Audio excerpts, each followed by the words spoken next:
Hi, I'm Jeremy, and today I'm going to show you one of my favorite party-style games, and that is Pow Wow. The game is put out by Ravensburger, and it's for ages 9 and up, and it plays in about 15 to 30 minutes for about 3 to 8 players. So the game is almost a variation on Liar's Dice, which is another one of my favorite games to play with a large group of people. Except that it's a little sillier. Each player is going to get one of these headbands, so the game comes with 8 of these cloth headbands.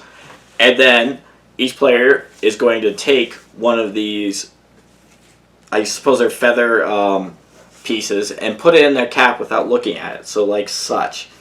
So let's say I'm playing a 4-player game. I won't be able to see the number that I would have, but I would be able to see the numbers of the other 3 players. And based on what other people are guessing, I have to sort of deduce what I have and figure out what the total is around the table. So the other players' feathers values added to my feather value.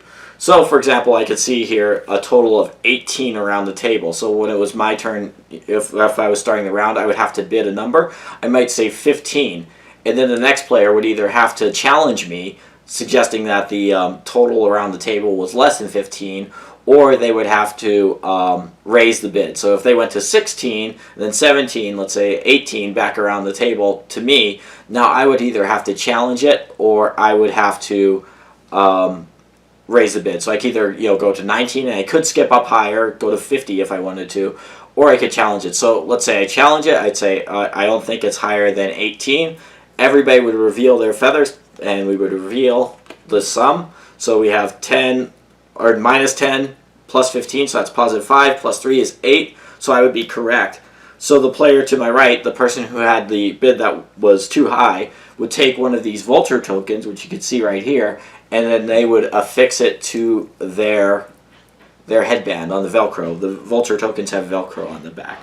So collecting 3 of these will take you out of the game.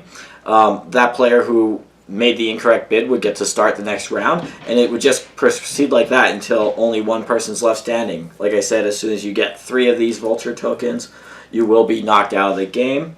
And really, those are the main rules. There are some special feathers that mix things up, however.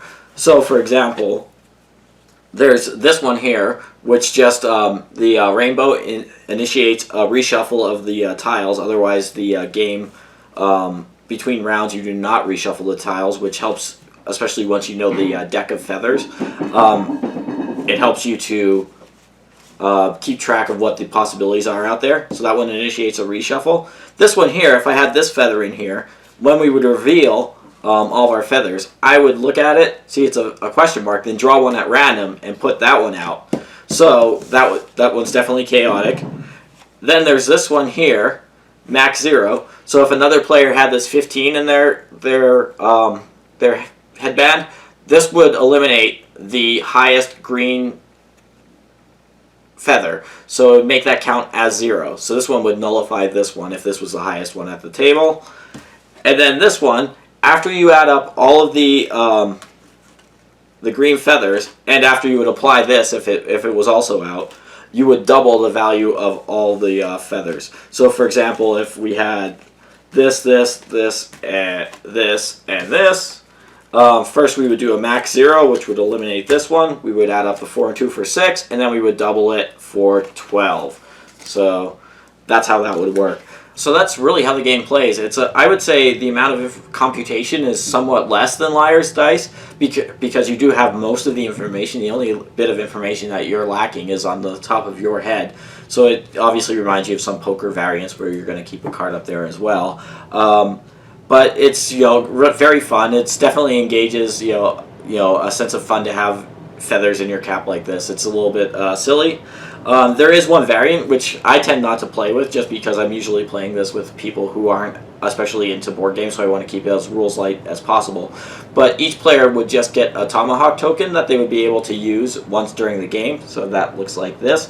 And you could spend that to do one of 3 things. You could either use it to agree with the bid of the person before you, and then it goes on to the next. So if you think they're exactly right, if I thought the total was exactly 18 in my first example, I might play that, and then the other person would have to either challenge or raise.